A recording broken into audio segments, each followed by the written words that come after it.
Welcome back to the SA coaching. 10th class के board CBSE exam और UP board के लिए बहुत इंपॉर्टेंट क्वेश्चन है ये वाला। बॉयलर वाला नाम दिया गया है इसमें। ठीक है, इसमें एक ये विद्युत संयंत्र पानी में जमा करना है। ठीक है, और हमें इस तरीके से मॉडल दिया हुआ है। इसके बेलनाकार भाग की लंबाई 7 मीटर है। ये बेलनाकार भाग जो है बेलन का आकार का 7 मीटर है। लंबाई मतलब इसकी ऊंचाई हाइट, और इसकी त्रिज्या 7/2। अब जो बेलन की त्रिज्या है वही गोलों की भी है ना, 2 अर्धगोले लगे हैं ना साइडों में। ठीक है, बॉयलर का कुल पृष्ठ क्षेत्रफल तथा आयतन ज्ञात कीजिए। बॉयलर, ये पूरा बॉयलर है, हमें क्या करना है, इसका कुल क्षेत्रफल और आयतन बताना है। ठीक है, उसके बाद क्या करेंगे, बेलनाकार हिस्से के आयतन का अर्धगोले के एक अर्धगोलाकार हिस्से के आयतन से अनुपात भी ज्ञात करना है। ठीक है, चलो कैसे करेंगे देखते हैं। तो सबसे पहले ऐसे लिखेंगे, बेलनाकार भाग की लंबाई या ऊंचाई कुछ भी कह लो, ये h का मान है। ठीक है, और त्रिज्या 7/2। अर्धगोलाकार त्रिज्या वो भी 7/2 हो जाएगी। तो बॉयलर का क्षेत्रफल क्या बनेगा, देखो इसमें बेलन का क्षेत्रफल और 2 अर्धगोले हैं, इनका क्षेत्रफल ऐड करना है। बेलन का ये होता है 2πr/h और अर्धगोले का क्या होता है 2πr²। लेकिन इसमें 2 अर्धगोले हैं इसलिए यहाँ पर 2 लगाया गया है। ठीक है, साथ में अब देखो 2πr और 2πr यहाँ कॉमन हो रहा है ना, भले यहाँ पे r 2 बार है कोई बात नहीं, एक में ही छोड़ दिया हमने, ये रहा ना। तो 2πr कॉमन कर लिया, h ये ब्रैकेट में अलग, फिर ये प्लस, यहाँ पे एक r बचा ना, 2 थे, एक r बचा, यहाँ लिख दिया, एक जो था इसमें से वो यहाँ कॉमन करूँगा हमने। ठीक है, ऐसे कॉमन करते हैं।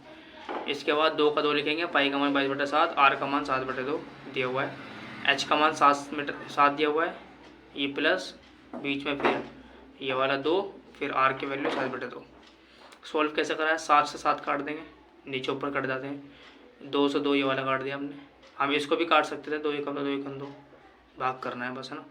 तो क्या रह गया यहाँ पे 22 रह गया, अंदर क्या आया 14। कैसे, 2 से 2 काट दिया, है ना, 2 एकम 2, खाली 7 बचा, 7 एकम 7, तो 7 और 7 कितने आते हैं 14 आते हैं, प्लस है ना। अब इसको इससे गुणा करोगे 308 आ जाएगा। उसके बाद क्या लिखना है, बॉयलर का आयतन, पहले क्षेत्रफल निकाला था, अब आयतन। आयतन का फॉर्मूला बेलन का अलग और आयतन का अलग, अर्धगोले का आयतन है ये, और 2 अर्धगोले हैं इसलिए 2 लगाया हुआ है यहाँ, समझ गए।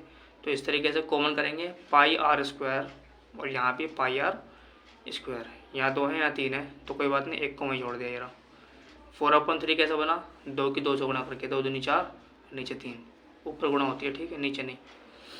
ऐसे ही बाई का मान 22/7, फिर r पे स्क्वायर है इसलिए r को 2 बार लिखा है, 7/2 7/2, h का मान 7, 4/3, r का मान 7/2। ठीक है, 7 से 7 काट देंगे, 2 से इसको भाग कर दे, 2 एकम 2 11 हो गया, 11 7 77 और नीचे का 2।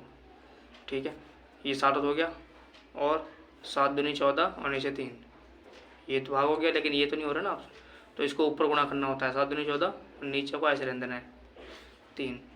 अब इसको भिन्न का सवाल बना के और हल किया हुआ है, भिन्न का सवाल कैसे, 7 या 21, 14 एकम 14 है ना, 21 और 14 कितना हो जाएंगे, जोड़ दो, 5 3 35 हो गए।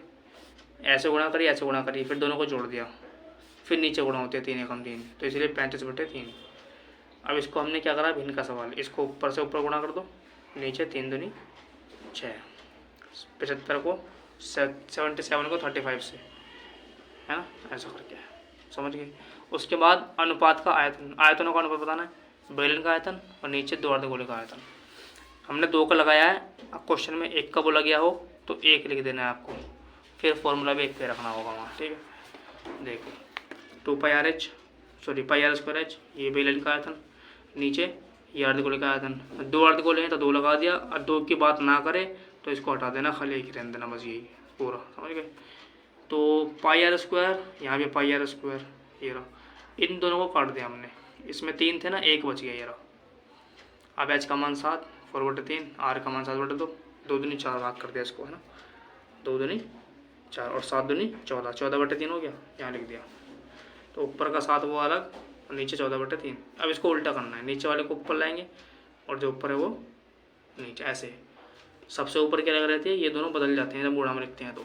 फिर 7 एकम 7, 7 दूनी 14, छोटा कर लिया, 3/2, इसी को अनुपात बोलते हैं, 3:2, समझ गए। 5 नंबर का सवाल है, बहुत इंपॉर्टेंट सवाल है ये, इस बार भी ज़रूर आएगा। और इस टाइप के क्वेश्चन हर बार आते हैं। ध्यान से देख लो, समझ लो, उसके बाद हम अगली वीडियो में अगले सवाल करेंगे। ठीक है, ध्यान से देख लेना, क्वेश्चन पूरा लिखा हुआ है साफ साफ। कोई फिर भी कोई डाउट कन्फ्यूजन हो तो आप मेरे से कमेंट में पूछ सकते हैं। इस वीडियो को लाइक करना, चैनल को सब्सक्राइब कर लेना अगर अभी तक ना किया हो तो। जितना हो सके अपने दोस्तों के साथ शेयर करना।